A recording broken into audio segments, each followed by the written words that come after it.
दोस्तों, आप सबको पता होगा कि प्रॉफिट एंड लॉस का जो टॉपिक है वो हमारे किसी भी तरह के एग्जामिनेशन में कितना ज़्यादा पूछा जाता है। चाहे वो मैं बैंक पीओ की बात कर लूँ मैं, या फिर एसएससी की बात कर लूँ, या किसी भी एंट्रेंस एग्जाम की बात करूँ, उसमें प्रॉफिट एंड लॉस से कम 2 या 3 क्वेश्चन आना तो पक्का ही होता है।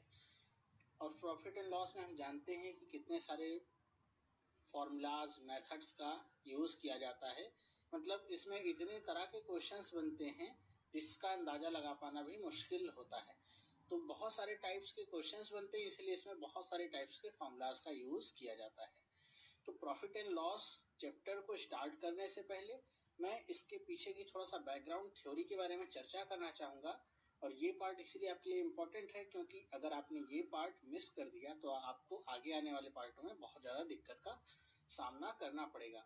लेकिन अगर आपने ये पार्ट ही देख लिया और इस पार्ट के बाद ही आप जब क्वेश्चन करने जाएंगे तो देखेंगे आपका टाइम जो है वो कितना रिड्यूस हो जाएगा। प्रॉफिट एंड लॉस, अगर मैं सिंपल वर्डों में बात करूं कि प्रॉफिट और लॉस होता क्या है, तो प्रॉफिट और लॉस को समझने के लिए सबसे पहले हमें दो टर्म्स के बारे में समझना पड़ेगा। क्या? एक तो है आपका क्या, कॉस्ट प्राइस। ये कॉस्ट प्राइस क्या चीज है, सबसे पहले ये समझेंगे। उसके बाद क्या है, कॉस्ट प्राइस के बाद सेलिंग प्राइस। ओके, ये क्या चीज है इसके बारे में हम जानेंगे।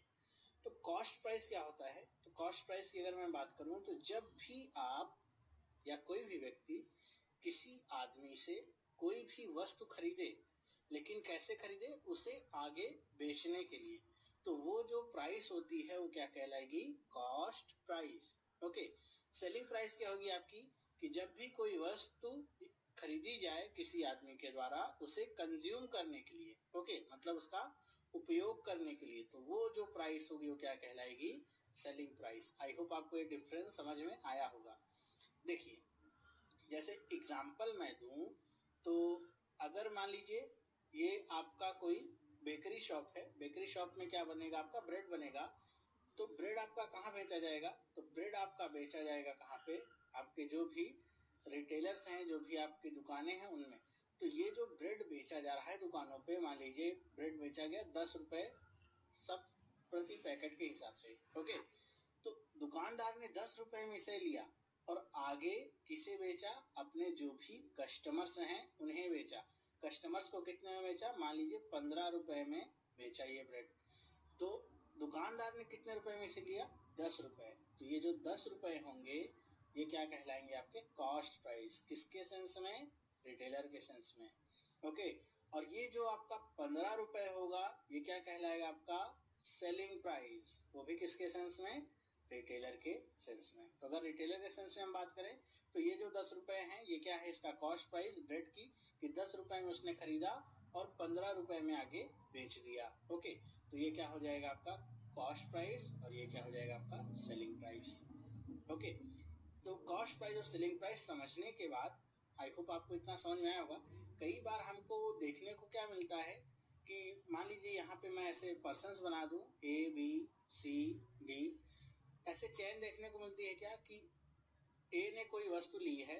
ओके, किसी वस्तु को लिया, मान लीजिए ये वस्तु है, इसको लिया और इसे कुछ प्राइस पे लिया, मतलब कोई भी कॉस्ट प्राइस की दे दिया गया, मान लीजिए इसे मैं लेता हूँ सी, और फिर इसे क्या किया, आगे बेच दिया। आगे किसे बेच दिया, बी को बेच दिया। तो ये बताइए यहाँ पे जो प्राइस होगी, ठीक है, ये जो प्राइस होगी बेचने के लिए, तो ए के लिए क्या होगी, ये क्या होगी, सेलिंग प्राइस। ओके, लेकिन बी के लिए यही प्राइस क्या होगी, बी के लिए यही प्राइस क्या होगी, कॉस्ट प्राइस। बी इस प्राइस पे लेगा और उसे क्या बेच देगा, सी पे। तो सी को जब बेचेगा ये, तो सी के लिए यही प्राइस क्या होगी, सी के लिए प्राइस क्या होगी, कॉस्ट प्राइस, लेकिन बी के लिए यही प्राइस क्या होगी, सेलिंग प्राइस। तो अगर आप यहीं से समझ रहे हो तो प्राइस देखिए यहाँ पे क्या है, एक ही है। अगर मैं यहाँ पे बात करूं, ये प्राइस क्या है, 10 रुपए, ये प्राइस क्या है, 20 रुपए, ये प्राइस क्या है, 30 रुपए। मतलब 10 रुपए में वस्तु ए ने लिया और उसे बी को 20 रुपए में बेच दिया। तो अगर हम ए के सेंस में बात करेंगे तो वही 20 रुपए आपके सेलिंग प्राइस कहलाएंगे। बी के सेंस में बात करेंगे तो बी ने 20 रुपए में उस वस्तु को खरीदा है, तो इसलिए वो 20 रुपए क्या कहलाएंगे, बी के लिए कॉस्ट प्राइस। ओके, आगे बेचेगा इसे, तो आगे जब बेचेगा 30 रुपए में सी को बेच रहा है, तो अब ये 30 रुपए बी के लिए क्या हो जाएंगे, सेलिंग प्राइस, और सी के लिए ये क्या हो जाएगा, कॉस्ट प्राइस। फिर सी से आगे डी को बेचे। तो इस तरह की एक चेन वाला हमारे में क्वेश्चन बनता है। तो ये चेन अगर आपने यहाँ से समझ गए हैं क्या कि एक ही आपका मूल्य रहेगा, ऐसे नहीं होगा कि कॉस्ट प्राइस और सेलिंग प्राइस आपका डिफरेंट रहेगा। एक आदमी के लिए वही सेलिंग प्राइस बनेगा और दूसरे के लिए वही क्या बनेगा, कॉस्ट प्राइस। ओके, तो अब यहाँ पे अगर मैं बात करूं कि प्रॉफिट एंड लॉस अब क्या होता है, प्रॉफिट एंड लॉस कैसे निकालते हैं, अब हम आगे चर्चा कर सकते हैं जब हमने इतनी चीजें समझ ली। क्या, अब देखिए यहाँ पे अगर मैं प्रॉफिट की बात करूं तो प्रॉफिट के लिए हम क्या यूज करेंगे, प्रॉफिट के लिए हम फॉर्मूला यूज करेंगे S माइनस सी। एस का मतलब क्या, सेलिंग प्राइस, सी का मतलब क्या, कॉस्ट प्राइस। यहाँ पे मैंने आपका ट्रेडिशनल SP और CP यूज नहीं किया हुआ है। हमें ये P एक्स्ट्रा लिखने की जरूरत क्या है, ऐसी कोई भी जरूरत नहीं है। तो हमने यहाँ पे क्या नोटेशन यूज किया है, केवल S और P। ये S और केवल P लिखने में ही अगर हमारा 1 सेकेंड भी बच जाए तो हम उसे बचाएंगे। तो S माइनस सी क्या हो गया, प्रॉफिट के लिए यूज करेंगे क्या, S माइनस सी। मतलब क्या होगा कि मान लीजिए आपने कोई वस्तु 10 रुपए में ली, ये क्या हो गया आपका कॉस्ट प्राइस। बेचा कितने में, उसे 20 रुपए में, तो ये क्या हो गया इसका सेलिंग प्राइस। तो जब भी सेलिंग प्राइस क्या हो, कॉस्ट प्राइस से ज्यादा हो, तो इसी केस में आपका क्या होगा, प्रॉफिट। अब आप में को देखना है इसमें प्रॉफिट कितने का हुआ, तो 20 माइनस 10 कितना आ गया, 10 रुपए का आपको प्रॉफिट हो गया। तो ध्यान रखिएगा कि प्रॉफिट के लिए सेलिंग प्राइस हमेशा ज्यादा होना चाहिए कॉस्ट प्राइस से। नेक्स्ट अगर मैं बात करूं लॉस की, तो लॉस का मतलब क्या होता है कि जब भी आपका कॉस्ट प्राइस क्या हो, सेलिंग प्राइस से ज्यादा हो। कॉस्ट प्राइस सेलिंग प्राइस से ज्यादा मतलब मान लीजिए आपने वस्तु 10 रुपए में ली और बेचा उसे 8 रुपए में। तो देखिए आपने खरीदा 10 रुपए में लेकिन बेचा कितने में, 8 में, तो 2 रुपए का आपको क्या हो गया, नुकसान। तो यही आपका क्या कहलाएगा, लॉस। ओके, तो प्रॉफिट एंड लॉस समझने के बाद हम यहाँ पे देख लेते हैं क्या कि प्रॉफिट परसेंट और लॉस परसेंट क्या होता है। ध्यान में रखिएगा ये दोनों बहुत ही ज्यादा इंपॉर्टेंट होते हैं। अगर आपको प्रॉफिट परसेंट और लॉस परसेंट निकालना नहीं आता है फिर तो प्रॉफिट एंड लॉस में आपको बहुत ज्यादा दिक्कत का सामना करना पड़ेगा। तो यहाँ पे जैसे हमने देख लिया क्या प्रॉफिट और लॉस समझ गए हम, दोनों ही केस में क्या है, सेलिंग प्राइस और कॉस्ट प्राइस का ही डिफरेंस है। बस डिफरेंस इतना है कि अगर प्रॉफिट होगा तो सेलिंग प्राइस ज्यादा होगा, लॉस होगा तो कॉस्ट प्राइस ज्यादा होगा। ओके, तो अगर मैं परसेंटेज प्रॉफिट निकालने की बात करूं तो परसेंटेज प्रॉफिट और कुछ नहीं होता, क्या होता है आपका प्रॉफिट मतलब जितना भी प्रॉफिट आया है आपका अपॉन में कॉस्ट प्राइस इनटू में 100। बस यही आपका फॉर्मूला है। मतलब अगर इस केस में बात करूं जो हमने अभी यहाँ पर देखा, तो यहाँ पे अगर मैं प्रॉफिट परसेंट निकालना मुझे, तो प्रॉफिट देखिए कितना है 10 रुपए, तो क्या निकालेंगे हम, प्रॉफिट 10 रुपए, कॉस्ट प्राइस कितनी थी इसकी, तो कॉस्ट प्राइस थी 10 रुपए, तो 10 गुणे 10 इंटू में क्या 100। देखिए 0 से 0 कट गया, 10 इंटू 10 कितना गया 100%। तो कितने का प्रॉफिट हुआ उसे, 100% का, एकदम इजी। ओके, नेक्स्ट बात करूं अगर मैं लॉस परसेंट की, तो लॉस परसेंट क्या होता है, तो उसे हम ऐसे निकाल सकते हैं लॉस अपॉन में कॉस्ट प्राइस इनटू में 100। दूसरे केस की बात करूं तो यहाँ पे लॉस देखिए कितने का हुआ था, 2 रुपए का हुआ था। कॉस्ट प्राइस कितनी थी इसकी, कॉस्ट प्राइस थी 10 रुपए इंटू में 100, कितने परसेंट का इसे लॉस हुआ, तो 0 से 0 कट गया, 20% का इसे क्या हो गया, लॉस। तो बस आपको यही दोनों फॉर्मूले याद रखने। अब देखिए कुछ लोग यही जो चीज होती है थोड़ा इसे घुमा के कैसे लिखते हैं, जैसे मैंने यहाँ पे क्या लिखा प्रॉफिट, तो इसी की जगह क्या लिख देते हैं, जैसे यहाँ पे प्रॉफिट की जगह क्या लिखा हुआ है S माइनस सी, तो भी यहाँ पे क्या लिख देते हैं S माइनस सी अपॉन में सी। ऐसे ही लॉस की जगह क्या लिख देते हैं C माइनस एस। बस होता कुछ नहीं है, मतलब यही है लॉस और प्रॉफिट का ही। और एक चीज अगर आपने ऑब्जर्व की होगी जो मैंने यहाँ पे नीचे लिखी हुई है क्या, कि लॉस और गेन जो भी होगा वो कहाँ पे आपका नापा जाएगा या किस चीज से प्रदर्शित किया जाएगा, कैसे हम पता चलेगा हमको कि लाभ हो रहा है या हानि हो रही है, तो वो आपका जो सूचक होगा वो कौन होगा, कॉस्ट प्राइस। हम हर चीज को कॉस्ट प्राइस पे ही तौलेंगे कि हमको लॉस हुआ है या प्रॉफिट हुआ है। ओके, दोनों ही केस में हमारा नीचे जो डिनोमिनेटर में होगा वो क्या होगा, cost price. Okay, I hope आपको इतनी बात समझ में आई होगी। इतनी बात अगर आपको समझ में आ गई है तो चलिए हम देख लेते हैं कुछ और फॉर्मूलाज की कैसे हम आगे सेलिंग प्राइस या कॉस्ट प्राइस निकालते हैं, उसके लिए क्या फॉर्मूला यूज करेंगे।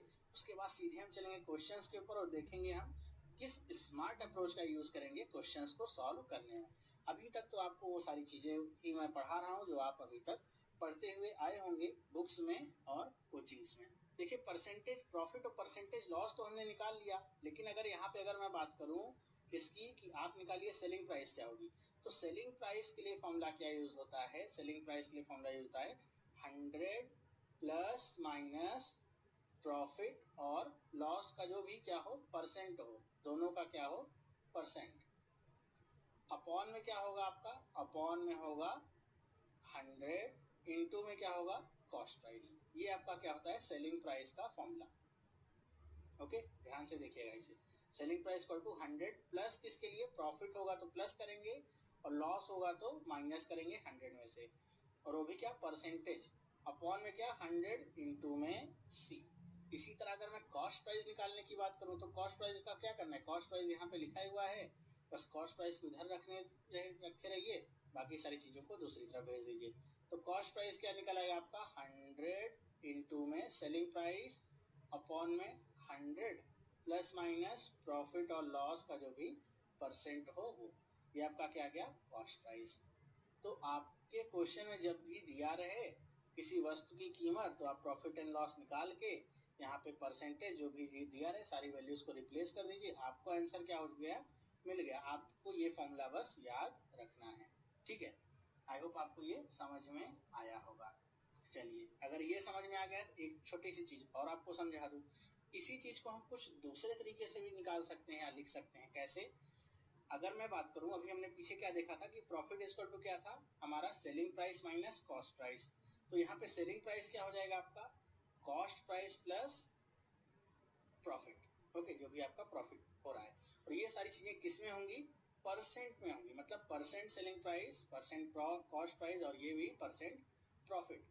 तो यहाँ पे परसेंट मैंने क्यों लगाया है, यहाँ पे परसेंट इसलिए लगाया है आपको एक इम्पोर्टेंट चीज बताने के लिए, क्या कि अब हम जब भी यूज करेंगे फॉर्मूलाज का तो यहाँ पे किसी फॉर्मूले का यूज नहीं करना है, यहाँ पे हम क्या यूज करेंगे परसेंटेज का कॉन्सेप्ट, ठीक है।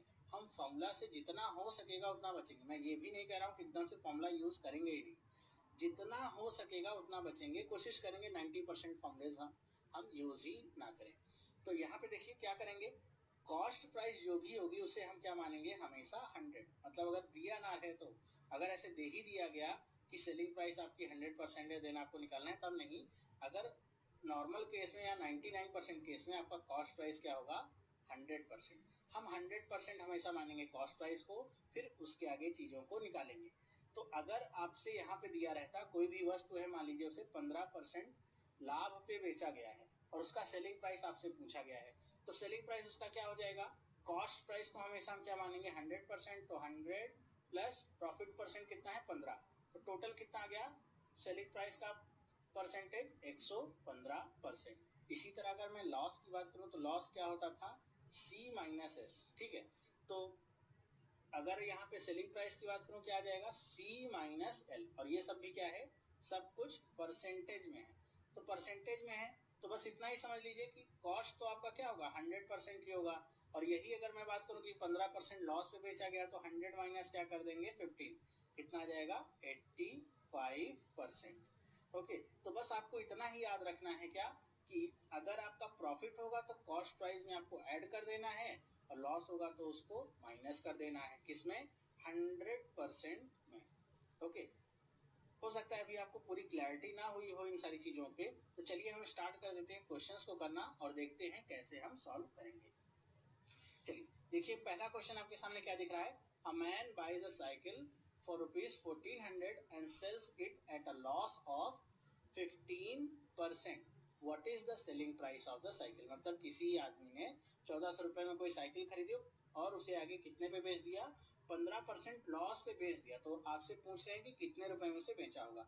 तो हमने यहाँ पे देखा था फॉर्मूला सेलिंग प्राइस का क्या था, selling price is equal to 100, अब यहाँ पे देखिए लॉस हो रहा है तो क्या लगाएंगे लॉस के लिए माइनस, लॉस कितने का हो रहा है 15% का, अपॉन में 100 इंटू में कॉस्ट प्राइस की कितनी है 1400, ठीक है। अब इसे सॉल्व करिए कितना आ जाएगा 85 सॉरी 100 इंटू 1400, जीरो से जीरो कटा, 14 को 85 में आप क्या कर लीजिए मल्टीप्लाई कर लीजिए, कितना आ जाएगा 0119, यही आपका क्या आ गया उसका सेलिंग प्राइस। तो ये हमने निकाल लिया सेलिंग प्राइस। ठीक है, तो ये इस तरीके से हमने निकाला सेलिंग प्राइस। बहुत ज़्यादा कठिन तो नहीं था, बस हमको अगर फॉर्मूला वगैरह याद रहता तो निकल आता, थोड़ा टाइम लगता। ठीक है, अब अगर इसे मैं दूसरे अप्रोच से करूं, परसेंटेज के अप्रोच से करूं, तो कैसे कर सकता हूं? देखिए इसे, देखिए अभी हमने क्या देखा था कि कॉस्ट प्राइस आपका क्या होता है 100%। तो यहाँ पे कॉस्ट प्राइस दिया हुआ है कितना, 1400 रुपए। तो मतलब 100% इज इक्वल टू व्हाट, 1400। और लॉस क्या दिया हुआ है 15% का। तो 15% का लॉस का मतलब क्या होगा, 85% इज इक्वल टू व्हाट पूछा है आपसे। बस क्रॉस मल्टीप्लाई कर दीजिए, हो गया, आंसर निकल आया। 1400 इंटू 85 अपॉन में 100, क्रॉस किया 1190। तो आप खुद ही देखिए यहाँ से यहाँ पे आपको ट्रांसफॉर्म होने में कितना समय लगेगा। इस क्वेश्चन को करने में फॉर्मूला के साथ भी अगर आपको याद है तो आपको इस क्वेश्चन को करने में लगभग 30 सेकंड लगेंगे। अगर सब कुछ आपको याद है, कैलकुलेशन वगैरह भी तेज है। इसी सेम क्वेश्चन को इस मेथड से करने में, परसेंटेज के मेथड से करने में आपको ज्यादा से ज्यादा 10 सेकंड लगेगा। ओके, उससे ज्यादा तो नहीं लग सकता, बस क्रॉस मल्टीप्लाई करके आपको लिखना ही है। आपको केवल इतना पता है क्या, कॉस्ट प्राइस आपका कितना है 100%, दे भी दिया है कितना, तो आपने लिख दिया कॉस्ट प्राइस इक्वल टू 1400। फिर क्या करें, लॉस पे बेच रहा है 85% पे। तो हमने अभी क्या देखा था कि सेलिंग प्राइस जब भी लॉस होगा तो क्या होगा, कॉस्ट प्राइस में से घटा देना है। तो सेलिंग प्राइस का परसेंटेज निकल आएगा। तो क्या निकल आया सेलिंग प्राइस का परसेंटेज, 100 माइनस 15। अब इसको लिखने की जरूरत तो है नहीं कि 100 में से 15 घटाने के लिए आपको लिखना पड़ेगा। तो क्या पता चल गया 85%, वही आपको चाहिए। 25% equal to question mark, cross multiply किया आपने, आंसर मिल गया। ये होता है सुपर फास्ट तरीका इसे करने का। चलिए देखते हैं कुछ और क्वेश्चन। अब ये बेसिक पार्ट है तो इसमें मैं थोड़े सिंपल सिंपल क्वेश्चन ही लूंगा ताकि आपका कॉन्सेप्ट डेवलप कर सके। तो बीच में कमेंट बॉक्स में कंप्लेन मत करिएगा कि सब पीओ लेवल के क्वेश्चन बनेंगे। आगे आने वाले पार्टों में जो भी पीओ सारे लेवल आपके कवर हो जाएंगे। ये देखते हैं, लिखा हुआ है कि अ टीवी परचेज एट 5000, 5000 रुपए में खरीदा गया और 4000 रुपए में उसे बेचा गया। तो आपको क्या बताना है, लॉस्ट परसेंटेज। तो लॉस्ट परसेंटेज आपको बताना है। उसके लिए क्या कर सकते हैं आप, परसेंटेज लॉस का फॉर्मूला लगा दीजिए। परसेंटेज लॉस का फॉर्मूला क्या था कि लॉस अपॉन में कॉस्ट प्राइस इनटू में 100, बस इतना आपको याद रखना था। तो लॉस देख लीजिए कितने का हो रहा है, 5000 में खरीदा, 4000 में बेचा, 1000 का लॉस। 1000 बटे में कॉस्ट प्राइस क्या है उसकी 5000 इंटू में 100। जीरो से जीरो कट गया, एक जीरो से ये जीरो कट गया, देखिए कितने कट गया 20। तो कितने परसेंट का लॉस हुआ उसे, 20% का लॉस हुआ। आपके कॉन्सेप्ट के लिए था कि परसेंटेज लॉस और परसेंटेज प्रॉफिट का फॉर्मूला आपको याद रहना चाहिए। फॉर्मूला याद क्या रहना चाहिए, बहुत ही सिंपल है, 2-4 क्वेश्चन करने के बाद तो रट ही जाता है आपको। नेक्स्ट देखिए क्या लिखा हुआ है, a person incurs a loss of 5%, ये शायद बाई होगा, by selling a watch for rupees 1140, at what price should the watch be sold to earn 5% profit. अब इस तरह का क्वेश्चन आता है, बहुत सारे फॉर्मूला लगाते हैं आप, बहुत सारी चीजों को याद रखना पड़ता है। अभी देखिए हम इसको कैसे करेंगे। तो 1140 रुपए में बेच रहा है अगर वो, तो कितने पे बेच रहे हैं, 5% लॉस पे बेच रहे हैं। तो सेलिंग प्राइस यहाँ पे क्या हो जाएगी 95%, 5% घटा देना है 100 में से। 95% इक्वल टू व्हाट, 1140 रुपए। तो कह रहे हैं उसे कितने प्राइस पे बेचना चाहिए कि 5% का प्रॉफिट हो। प्रॉफिट के लिए क्या 5 जोड़ दीजिए, क्वेश्चन मार्क, क्रॉस मल्टीप्लाई किया, बस हो गया क्वेश्चन हमारा खत्म। इतना ही करना था और कुछ नहीं करना था। अपॉन में 95, बस इसे आप कट कर लीजिए। कट कैसे करेंगे, देखिए यहाँ पे मैं कट करता हूँ, ये 19 टाइम्स चला जाएगा, ये 21, 19 6 जा, हमने मल्टीप्लाई कर लिया, क्या आ गया 1320 रुपए। ओके, यही हमारा क्या गया, सेलिंग प्राइस 105 रुपए पे बेचेगा तो। ओके, आपने देखा हमने इसे कितने इजीली कर लिया। कोई भी फॉर्मूला लगा नहीं लगा, कोई भी चीज याद रखनी थी नहीं रखनी थी, क्या यूज हुआ, परसेंटेज का कॉन्सेप्ट। बस ये कॉन्सेप्ट आपको सीख लेना है। मैं आपको बार बार यही बात बता रहा हूँ, परसेंटेज का कॉन्सेप्ट अगर आपने सीख लिया तो चीजें आपके लिए बहुत ही ज्यादा आसान हो जाती हैं। 2 से 3 लाइन में आपका पूरा क्वेश्चन सॉल्व हो जाएगा। टाइम कितना लगेगा, बहुत ज्यादा लगेगा तो 10 सेकंड लग गया तो ओके, वरना सारी चीजें तो एकदम इजी हैं। चलिए देखते हैं अपना फोर्थ क्वेश्चन क्या है। लिखा हुआ है book was sold for rupees 27.5 rupees with a profit of 10%। कह रहे हैं कि 10% के प्रॉफिट पे अगर कोई बुक बेची जा रही है तो इतने रुपए में बेची जाएगी। तो आपको पता चल गया होगा ये क्या होगा, 110% दिया गया है कितना, 27.5 रुपीज। ओके, फिर क्या करें कि if it were sold at 25.75 rupees then it would have been percentage of profit and loss. कह रहे हैं कि अगर यही बुक 25.75 रुपए में बेची जाती तो क्या परसेंटेज प्रॉफिट या लॉस होता। तो परसेंटेज प्रॉफिट या लॉस निकालने के लिए क्या पता होना चाहिए, कॉस्ट प्राइस। हमने देखा था परसेंटेज प्रॉफिट और लॉस दोनों का बेस क्या होता है, कॉस्ट प्राइस। कॉस्ट प्राइस पे ही हम लॉस या प्रॉफिट निकाल सकते हैं। तो यहाँ पे हमको केवल सेलिंग प्राइस ही पता है, यहाँ भी सेलिंग प्राइस पता है और ये भी सेलिंग प्राइस पता है। सबसे पहले हम क्या निकाल लें, कॉस्ट प्राइस। कॉस्ट प्राइस कैसे निकालेंगे, अभी हमने देखा था कॉस्ट प्राइस क्या होता है 100%। तो 100% इज इक्वल टू क्या, क्वेश्चन मार्क, क्रॉस मल्टीप्लाई करिए, क्या होगा 27.5 इंटू में 100 अपॉन में 1110। पॉइंट है तो नीचे एक जीरो बढ़ा लीजिए, पॉइंट हट गया, 2 जीरो से 2 जीरो कट गया और ये कितनी बार में कट जाएगा, 25 टाइम्स में। तो कॉस्ट प्राइस आपको कितना मिल गया, 25 रुपीज। किसी भी फॉर्मूले का यूज नहीं किया और इजिली निकाल लिया, विद इन 5 सेकेंड ये आपका निकल गया कितना, 25 रुपीज। 25 रुपीज निकल गया। बस अब आप देख लीजिए परसेंटेज प्रॉफिट हो रहा है लॉस। तो मैंने भी जैसे बताया था कि जब भी आपका सेलिंग प्राइस ज्यादा कॉस्ट प्राइस कम तो क्या होगा, प्रॉफिट होगा। तो परसेंटेज प्रॉफिट का क्या फॉर्मूला था, प्रॉफिट अपॉन में कॉस्ट प्राइस इनटू में 100। अब एग्जाम में आपको बार बार फॉर्मूला लिखने की जरूरत नहीं, मैं आपको समझाने के लिए लिख रहा हूँ, ओके, वरना ये मत कहिएगा कि बार बार फॉर्मूला लिखना पड़ेगा। तो प्रॉफिट यहाँ पे क्या आ जाएगा, प्रॉफिट क्या आएगा, देखिए 25 और 25.2575 को अगर आप माइनस करेंगे तो क्या आ जाएगा 0.75 अपॉन में क्या आएगा 25 इंटू में 100। पॉइंट है नीचे 2 जीरो बढ़ा लीजिए और ये कट गया और ये 3 बार में कट गया, कितना आ गया 3%।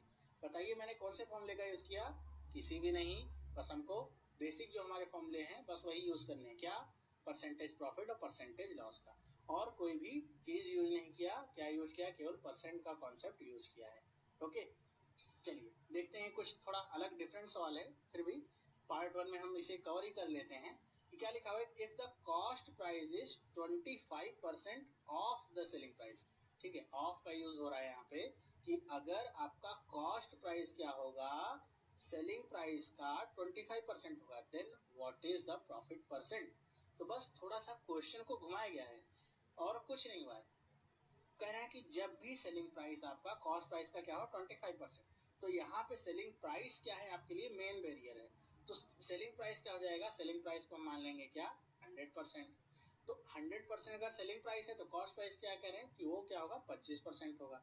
बस हो गया सवाल आपका खत्म। आपको क्या करें, प्रॉफिट परसेंट क्या होता है, profit percent is equal to profit upon में कॉस्ट प्राइस इंटू में 100।